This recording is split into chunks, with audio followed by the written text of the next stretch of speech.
Welcome, welcome, welcome everyone who's here and those who may be coming.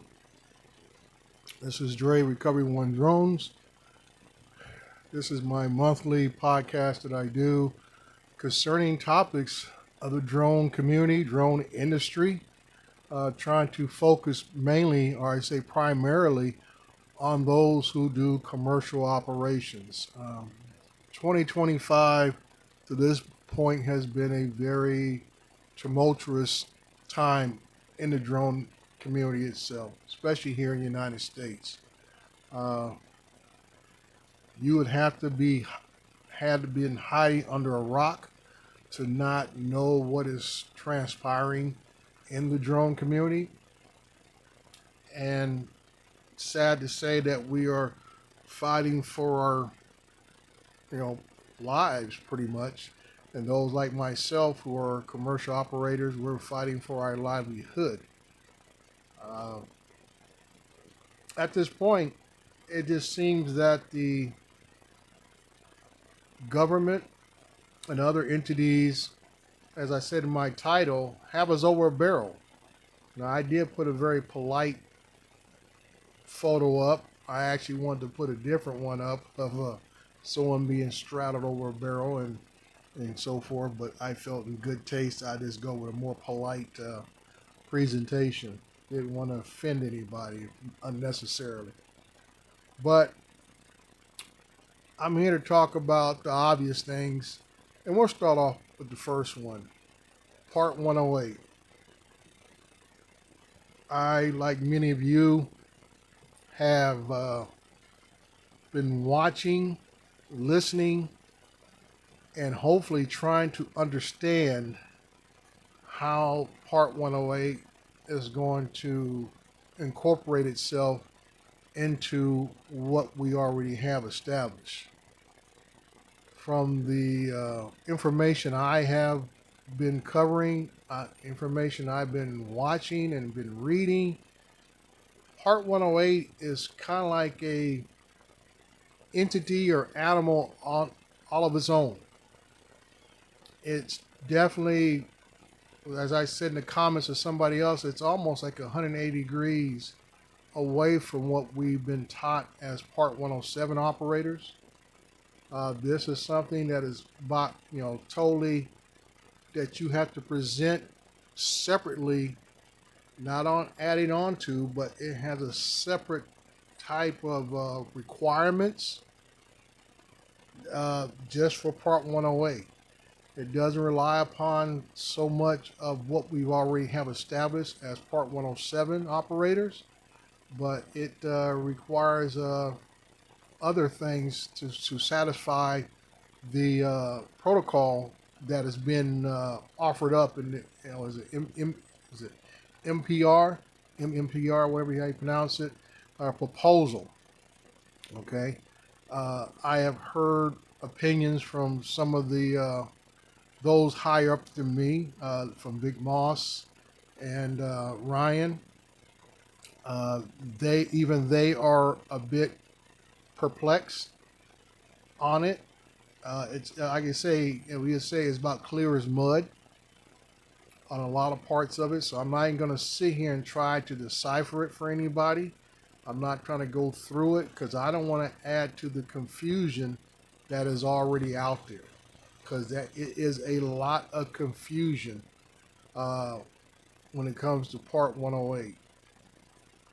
But just like everyone else has been saying, the guys over at Pilot Institute, Vic Moss's group, Ryan Lautret's group, and everybody else, is that this once again we have to submit our concerns about Part 108, what we would like to see in Part 108, and how we would like for it to be written, pretty much. Because what we've been presented so far is, like I say, it's not following what we've all been taught. Hey, how you doing, Jonathan? Thanks for coming in, partner. And that's the sad part. That usually, so far from what I have been involved in, what I have studied, what I have learned over the last 7, 8 years that I've been flying commercially, uh, everything is built on top of everything else. It's like in math. We learn the basics of adding, subtracting, and then we go on to doing fractions and decimals and division and all these different things. And one concept builds upon the next concept, and so on and so forth. And that's normally the pattern of how we learn in life, is that one concept builds upon another. This is not following that pattern. And like I said before, it is totally opposite of how we've been taught, what we've been taught, and everything else. I don't want to speculate that this is another attempt to incentivize the airspace for I would say private industry. We don't know. That has not been clear language at all, and that's why I'm saying that it is very confusing. Uh, we do have what we have now beyond visual line of sight, uh, ability to submit for a waiver, an actual waiver, and requiring us to have additional staffing and everything else to be in place to get that waiver. Part 108, like I say, it's a strange animal.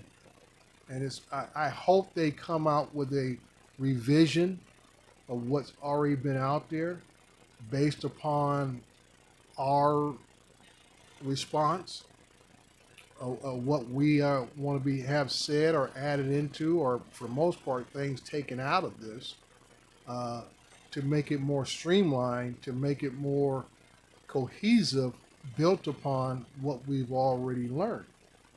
And I think that's essential and it's key that as we continue to move forward and having our airspace shared with manned aircraft, with the potential of having, I guess you want to say, industrial drone craft out there, which is basically saying delivery drone aspects coming to the United States. I mean, it is already there in certain segments. Uh, Something we've been talking about for the better part of a decade, but we did not anticipate the airspace being subject to such division to where it is basically counting some of us out. And this is where I have to address things to. How you doing, James? Good to have you here. And this is where we have to refer to recreational part of the drone community to where Part 108 doesn't even really address that part. It does says that you can, as a recreational pilot, apply for a Part 108. I don't know if they would call it a waiver or is it an authorization or whatever the case is, but looking at the requirements, you would practically need something close to a film crew. Multiple people will be involved in this operation. And one of the most confusing parts of the current language in the Part 108 is that the I'll just put in plain terms, the removal of pilot in command, the PIC. That verbiage is not really used in Part 108. It is basically talking about autonomous flights. Something that I do on a regular basis is autonomous flights, but it still has a pilot in command component in what I do. Part 108 does not even refer to a pilot in command. It just talks about the aircraft itself operating in an autonomous fashion. And basically, put it in very much layman terms, we're talking about a pre-planned flight pattern that the drone will fly. So there is no actual, according to what we have now in Part 108, there will be no actual manual control of the aircraft. So what you're talking about, what you'll be submitting, would be a predetermined flight route to and from the location where you launch and where you come back to, or where you may land. It may be a one-way flight, or it may be a return flight. These are a lot of the details that need to be explained in a little more detail and covered, hopefully, by the FAA. It is, like I say, it's kind of odd the way this has come out, but looking at the bigger picture of what has taken place over the last 24 months, 2 years, is it's perplexing and troubling. You know, I can be perplexed if I learn what the formula is to be unconfused so I understand. But when you don't give me a pattern, you don't give me commonality as far as constant variables in a scenario, that's what makes it confusing. Because now we're talking about a whole different type of flight. We're talking about something that even as recreational pilots, even as FPV pilots, even as fixed RC plane pilots, and especially traditional drone pilots, none of this in Part 108 builds upon what you've already been doing. Totally different animal.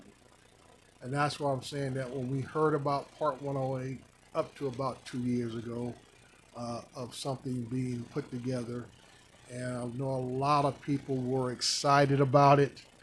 A lot of people were anticipating this, but not within the fashion or the manner it is being presented. And that's, like I said, we never always get what we want. So I'm not going to sit there, sit here and cry foul. But like always, what we have experienced over the years when it comes to airspace regulation, we have never been invited to the table as drone community members, as actual pilots who do the actual work, or even recreational pilots who do this as a hobby. We are never invited to the table beforehand. We're not involved in the structure, not involved in the planning of these regulations. It's always after the fact, once they have put together something and then they throw it out there and then they say, hey, we got 100 days, 180 days, 160 days, whatever it may be, to respond. Well, when we have something like that, and we have no hard or fixed information to gather to be able to wrap our heads around this, it's hard to digest. It's hard to come to a conclusion. What am I really supposed to respond to? Okay, you don't sit a third grader down and hand them calculus unless it's a special child that just knows it from somehow, some way. But even in that scenario, that child had other mathematical standards and practices to understand the basics of what needs to be done in calculus. And this is why I'm thinking Part 108 is something that comes out of right field, not left field. This come out of right field, the field that seldom gets hits to, and it come out of right field, and it's thrown a loop to the entire industry, especially commercial pilots who do this stuff. Like me, I'm a contract. What we call ourselves, what do you call it? IRS form 1099s. I'm a 1099 pilot. People text me, call me, email me, says, "Hey, I got a job XYZ. Can you handle it or not?" That is my business model. Okay? And that's the way it's always been.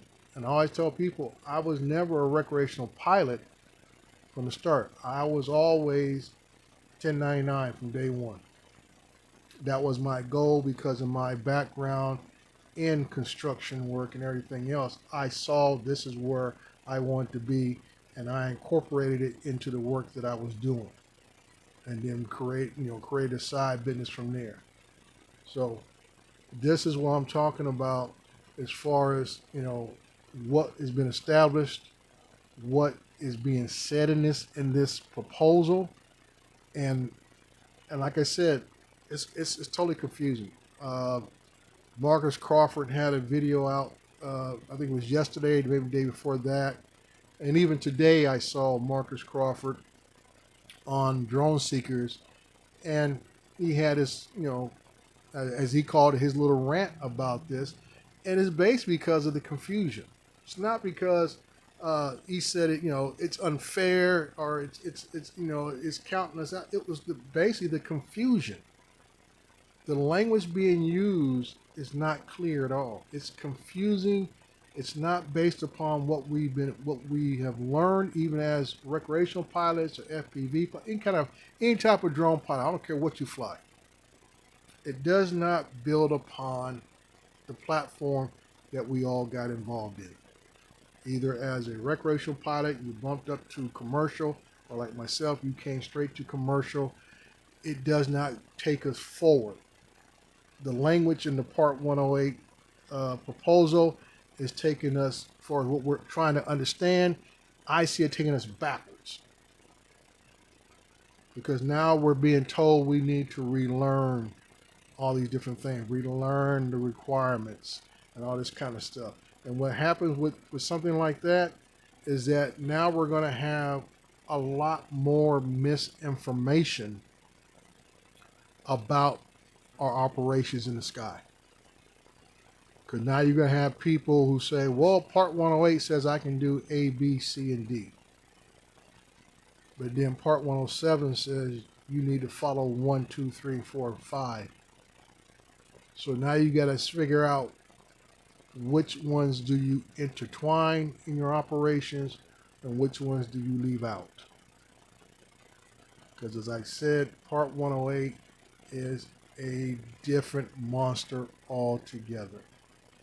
And that's why I hope a lot of you are not hanging your hat on Part 108, allowing you to do maybe some flights that you just want to experience. Anything else, because some of the parts that I have been able to glean and understand a little bit of is that it's basically going to be for commercial operations only. Because I don't, even though they have a segment where if you're recreational you can do it, but in the same sentence, I don't understand how they're going to require you as a recreational pilot to meet all these other requirements of other observers and other standards that you're going to need in your aircraft to meet the requirements of Part 108. A person who normally flies recreational flights may fly smaller aircraft aircraft that don't have as many sensors that are being required in Part 108, things of these natures. So that's what I'm saying. From one end to sit there and say, well, yeah, if you're a recreational pilot, there is a way you can request authorization. And that's not even clear. Is it going to be an authorization or is it going to be a waiver? We were all hoping that Part 108 would be a status, just like Part 107 is a separate status from recreation. And we were hoping Part 108 was going to be another status, like I say, adding to the steps of a higher part of learning, higher part of understanding, higher part of authorization to conduct our flights. But this is a different animal. All I can tell you guys is to go to the drone advocacy page. I'm going to put the ticker up here, and hopefully it'll start scrolling across the top of the screen. And once again, when you submit your stories, be authentic. Don't be emotional. Be authentic. Talk as you would tell your story. And that's my best advice to you. Tell your story. Don't be angry, but tell your story and how you feel. And if you feel confused, tell that, hey, I'm confused about this. How can I make a reasonable request of something if I don't fully understand what is being required of me? You know? And that's what I'm talking about. We need to ask these questions because we were not invited to the table when all this stuff was being put together. You know, I say Vic Moss was not invited to the table. Ryan LaTriette was not invited to the table. Dave Messina was not invited to the table when all this was put together. They're just like the rest of us.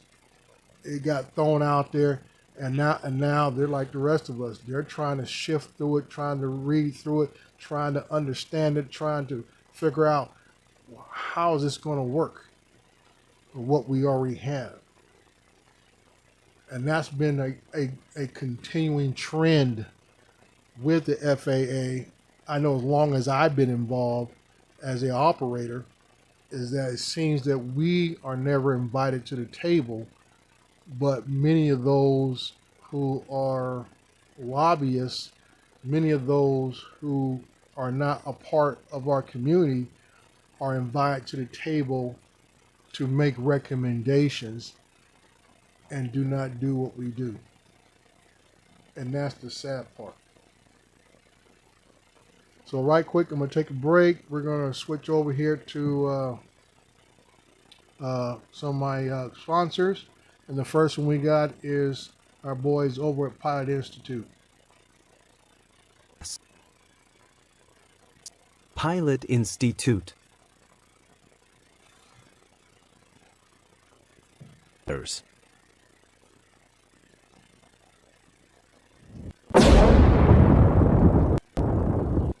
All right. If you are interested in using air data, like I say, use my promo code Recovery120, get you a 20% discount off your monthly, I say yearly is best way to do it, your yearly subscription. And that still works. And like I said, I have a relationship with the guys over at Pilot Institute to promote what they do.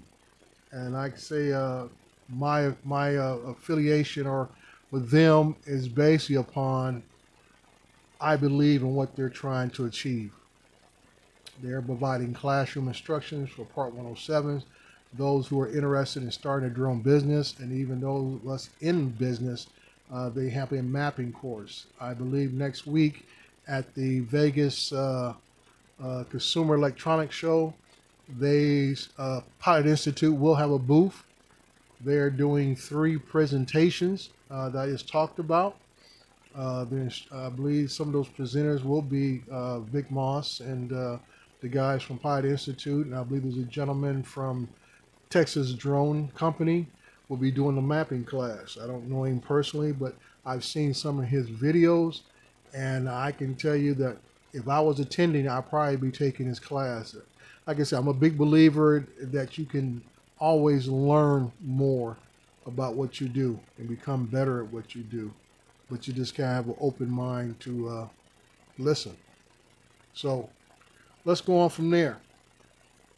The next part I was going to talk about is, once again, uh, we have, let me see, today's August 31st. Last year, December 23rd or 24th, uh, President Biden has signed off on legislation asking that, I think it was, yeah, he did eventually sign it, but it came out of the Senate, I believe, that we all know about this, is that one of the other Homeland Security or national security agencies were supposed to take up the task of doing backward engineering, primarily DJI drones and possibly other Chinese drones. Like I said, it's August 31st. There has been, to I would say, open knowledge, there has not been an agency who was that was named in that group. I believe there is a consumer agency that has stepped up to say they were going to do it, but there was no deadline, there was no timetable. So now we're looking at 4 months. Because tomorrow's September 1st. So we got September, October, November, and then most of December. To where that piece of legislation will automatically place DJI and possibly other Chinese-made drone companies on a, I hate to use the term blacklist, but I know it's a list that could potentially keep them from introducing future drones to the U.S. market. Now, speaking of U.S. market, once again, unless you've been buried under a rock, you rose from the dead in the last 8, 9, I would say almost year, you probably have either, if you try to buy a drone, you have probably had your frustrations of getting that drone delivered. I experienced it I think it was up to last November. Last November, I experienced it personally with a purchase from DJI, where things were not delivered at a timely manner. I ended up getting it about 2.5 months later, and that was after it was sent back to China that it got actually delivered to my home. So just like other people have experienced this of late, when the Mavic 4, I would say Matrice 4, is it Mavic 4? Matrice 4 came out. A lot of folks, wanted to get that new drone, wanted to get that new tech, and they found workarounds, but there's been a cost factor to those workarounds.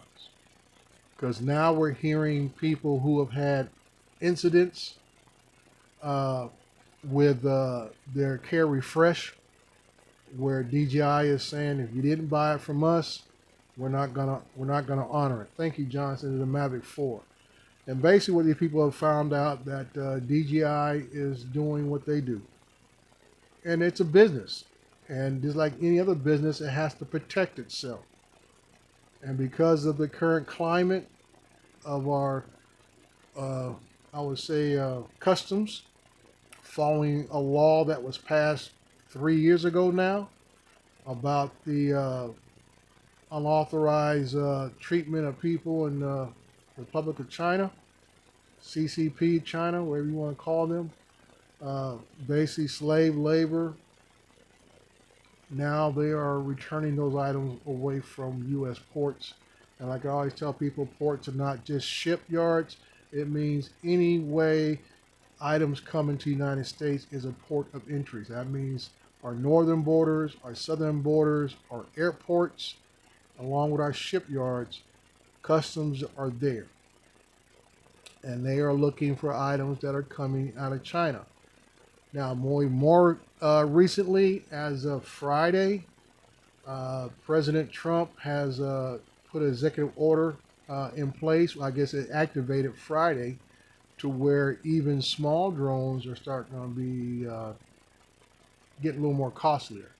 'Cause I know it was the regular medium, bigger drones and everything else that was getting held up and returned, but now we're talking about tariffs, severe tariffs being placed on all items under, basically under $1,000. I think the actual number was 800. So we'll just call it even $1,000, where they may be subject to 50% tariffs. So if you're into the mini market, your costs could start rising around October. If it's not already here in the States, if it's something that needs to be ordered, you may be paying a different price unless something else changes in the current administration. So I can say things are not looking quite well, or I would say not looking rosy at all for the drone community, and it's unfortunate. It wouldn't be such a pain if we had alternatives, and I mean alternatives not just here in the United States. If other countries like Parrot, that comes out of France, was making consumer drones the way they used to, they don't any longer. It would, like I said, it'd be a lot easier pill to swallow. But for many of us, we have been on the DJI, you know, consumer wagon for some of us close to a decade. So it definitely makes it hard. And they talk about, you know, there are some new drones coming out, and they talk about this new drone. I think the company's here in California that has just broken the long range record, and so to speak. But the problem is, it's not a consumer level drone. It's not even a, what I call a friendly commercial drone. To win this drone, you're starting somewhere around close to $40,000 to $50,000. You know, my most expensive drone cost me 16 grand, and that's quite a bit to spend. So if I'm trying to do work and trying to build a business, spending, you know, basically a significant hefty down payment on a house is hard to start a business with. You know, we always here in America, we always talk about the startups and that people start in their garage, like Amazon and Bill Gates and his buddy building the first Apple, you know, Apple computer and all this kind of stuff in the garage with some friends and everything else, and so to speak. And are those, we have to ask, are those days over? The days of being a startup, unless you go out there and find some serious investors, and we're talking about hundreds of thousands of dollars that you would need for investors to really open up a business, especially in the drone community today, for you to have solid footing. And then you got to worry about then how's it affecting the rest of the industry. And that's why I told people coming into 2025 that not just the availability of drones is a problem for the drone community. For people like me who work commercial parts of drones, who work in construction parts of using drones, and working with surveyors and stuff, developers don't like having to pay extra interest on money they have to borrow. So that means they won't borrow money. That means building projects get put on the table, if not stopped completely. I went through this as an actual construction worker back in the last recession. I remember running heavy equipment back in 2006. I was doing work nonstop, blowing and going as we call it, working 6 days a week, making good money. And then all of a sudden we get called in and says, we're done. We're thinking, oh, we're just done for the day. How nice. But then come to find out the project was stopped. And I'll tell you my story right quick. That process that was August of 2006 for me. I didn't work another job until July of 2007. when I was hired with the current city that I work for today.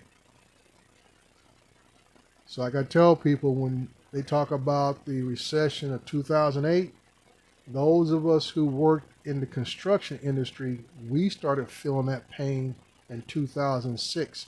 And in 2007, a lot of projects dried up because of the crash of the markets, because of the uncertainty of the markets, and all that different things that affect borrowing money. So it's not always about our ability to get drones and fly drones and everything else. It also affects what you are going to get hired to do with those drones. And that's why I tell people, it's a bigger picture. You got to look at the bigger picture. Unless you are using a drone in an industry that is recession proof, that is tariff proof, and and everything else, then you're all right. But most of the work that we do with drones, if it be in infrastructure, if it be in building, if it be in inspections, if it be in real estate, all these different areas that drones have become pretty regularly used are drying up. Real estate markets pulling back. Houses are staying on the market a little longer. Like I said, building projects are getting put on the back table. Infrastructure, same thing, put on the back table until there makes it more reasonable for developers, designers, and engineers to push these projects forward. And that's what we got to look at. And this is why it is important for you to use your voice, write to your senators, police, and also what we're doing now with this thing with the FAA. Submit your story. I don't want to say submit your complaint. Submit your story. Tell your story. And like I say, don't just vent. Tell your story and how drones help you provide for what you do, all the different aspects. And all that comes into play. Because we need to have a clear picture. As the drone industry, we need to have a clear picture of what our future path is. We want to have that clear picture. We need to have it.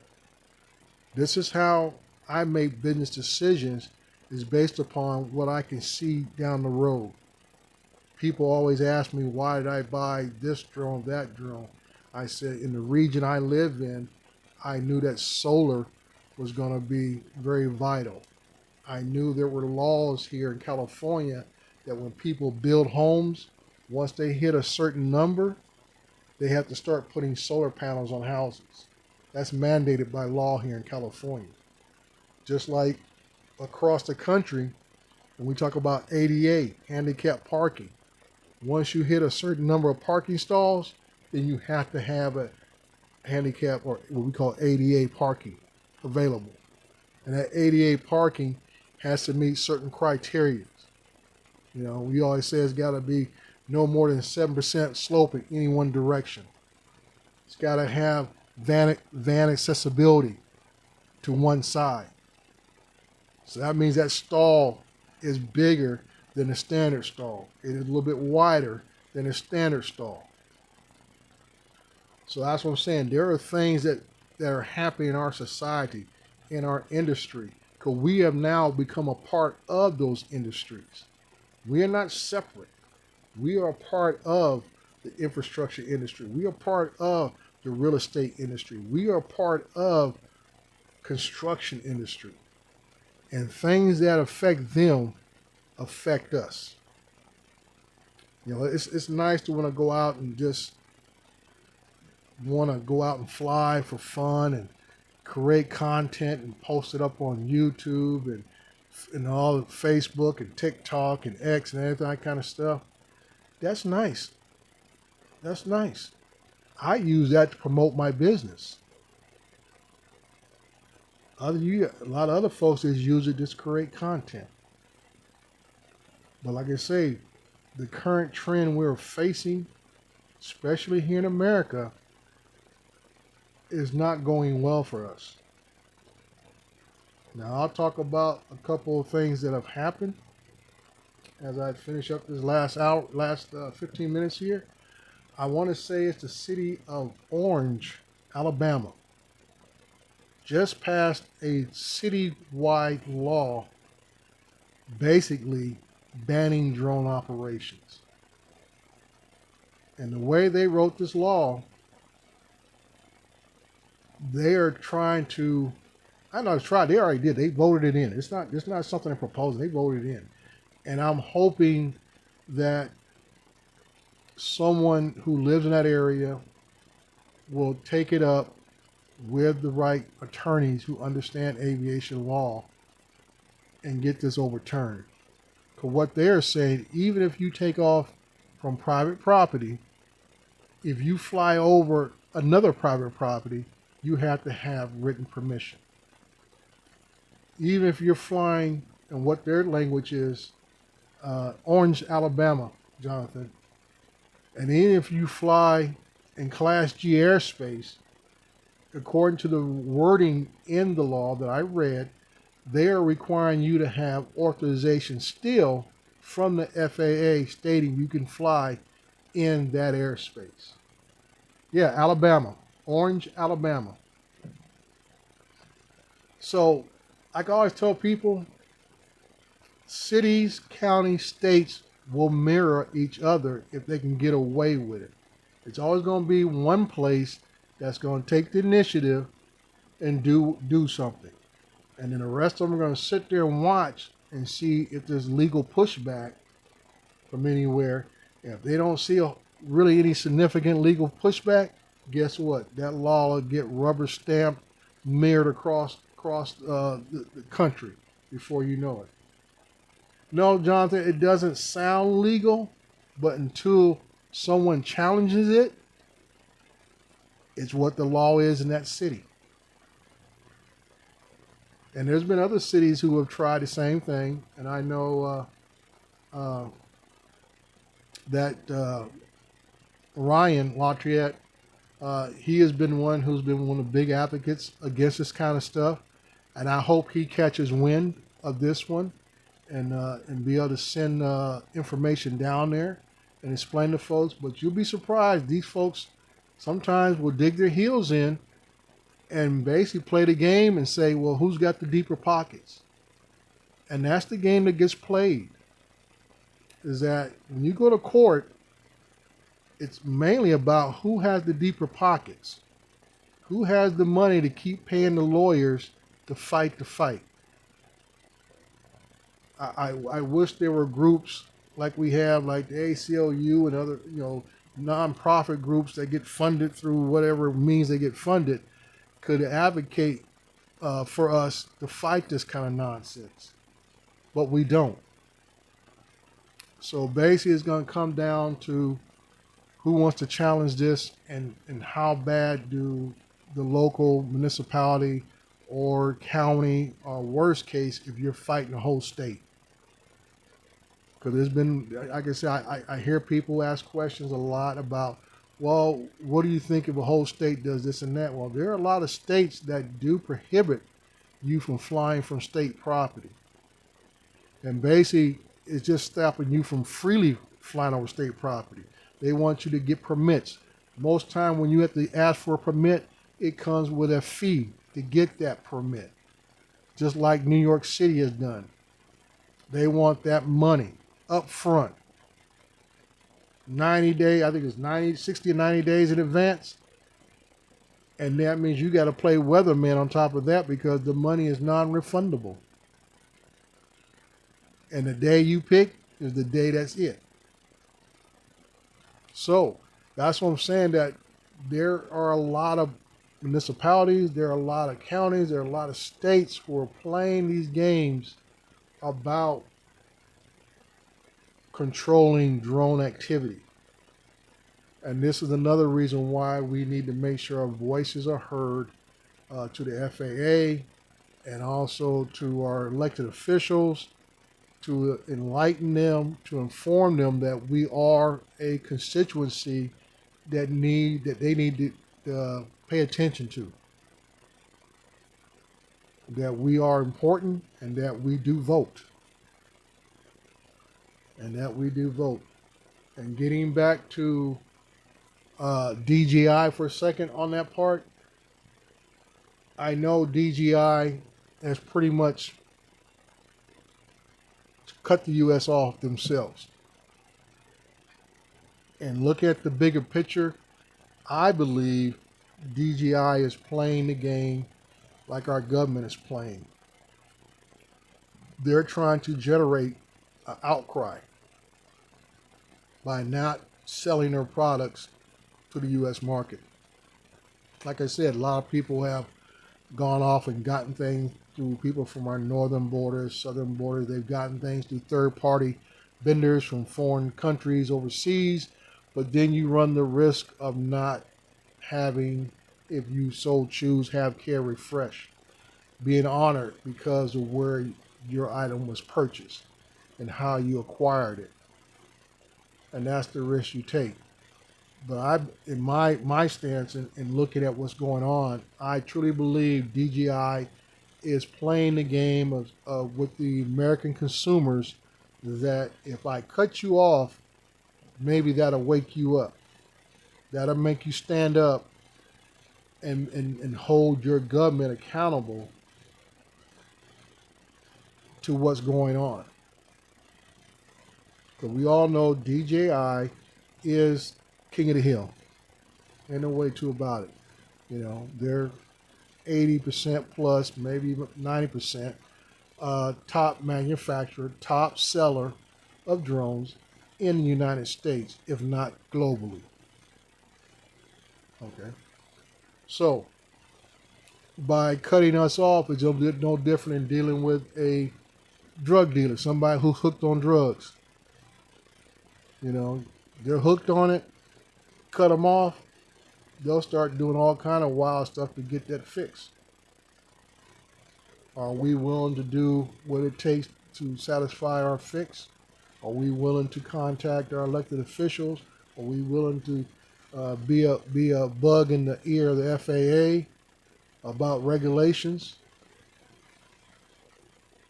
You know, this is the game I see DJI playing, is that they want to see how bad do we want their drones. Simple as that. Because they could have simply, I mean, DJI is in a position globally, they could have, you know, sucked up the tariffs. They could have played games with the shipping. You know, like I said, I got my stuff. It took a little bit of runaround. I eventually got it. And a few of us in here that said the same thing. They have had to get it shipped to another route, but they got it. And DJI has enough capital in their company. They could have ate that, or they could have created a new shipping. Okay? But I believe they are doing what they need to do to get us as a drone community here in the United States to stand up and actually speak our minds to our elected officials and to our regulatory body, the FAA, to say, hey, you guys have not presented to us any evidence of what you've been saying for the last 5-6 years about, you know, everything from security risks to spying to everything else. You know, we've heard it all, pretty much have debunked it all for what I say is public knowledge. Now, I'll be the first to say that the technology is advanced enough that there is a possibility. Well, the car I drive has a possibility of doing over 200 miles per hour, but I don't drive it that way. And the same thing with DJI drones. Probably over 98, 99% of us do not fly in critical infrastructure, critical military, critical anything airspace. So instead of punishing the vast majority, our government is taking the approach of the what if scenario. The what if someone, what if this, what if that. And this is the fear that they're presenting to the public. No facts, no actual events, the fear. Now I'll be first to say, yeah, we got knuckleheads out there who try to play innocent and plead being naive when they're flying over stadiums, interrupting professional events. And I think the last guy who tried to fly down there in Florida near Cape Canaveral, I said, things that are obvious places that a small child would know, maybe I shouldn't be flying here. I always say, yeah, you get them, you punish them, and like I say, make them the poster boy, poster child, whatever the case may be. But once again, was the drone itself being used for nefarious reasons for the Chinese? That's the real question. You know, we can always say, yeah, that guy was just taking pictures so he can show stuff on YouTube, Instagram, X, whatever it is that he was doing. Click, trying to get money. Like the guy up in the, I think it was up near Vegas that was shooting pyrotechnics and stuff, you know, out of a helicopter, drone flying, fancy car, all that kind of stupid stuff, you know, got caught. But was his drone actually being used to transmit information back to the CCP? That's the question. Because that's what they're presenting. Is that what these people are doing? That they're out here trying to spy for the Chinese government. And that is a case that has never been brought forth. That we have caught someone who has used a drone for spying for the CCP. We have got plenty of dummies, plenty of knuckleheads that have crashed drones into planes, who have crashed drones into paragliders, who have crashed drones into whatever else out there.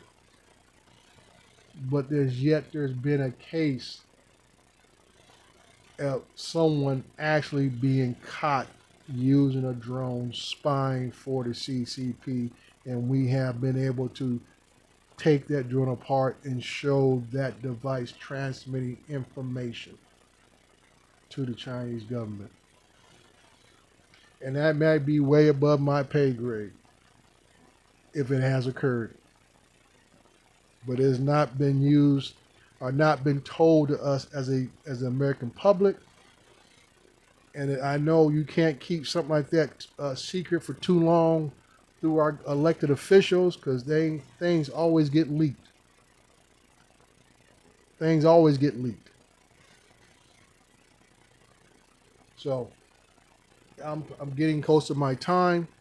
I appreciate those who came and listened to my rant today. I wish I could sit here and talk about, new innovations, talk about new industries that are opening up for drones and everything else. But it just seems that no matter which way we turn, we are always being attacked by our own people, our own elected officials, that we got to stay on our toes. It feel like we're training for a prize fight that we don't know what date the fight is going to take place. But we got to keep training, because there's always something. There's always something. So once again, this is Dre, Recovering Drones. I appreciate all you guys. I appreciate you coming out. And I always say, you know, hang on, enjoy the ride. Enjoy life while you can. But please do it safely and do it within the rules. I will talk to you guys later. Bye-bye.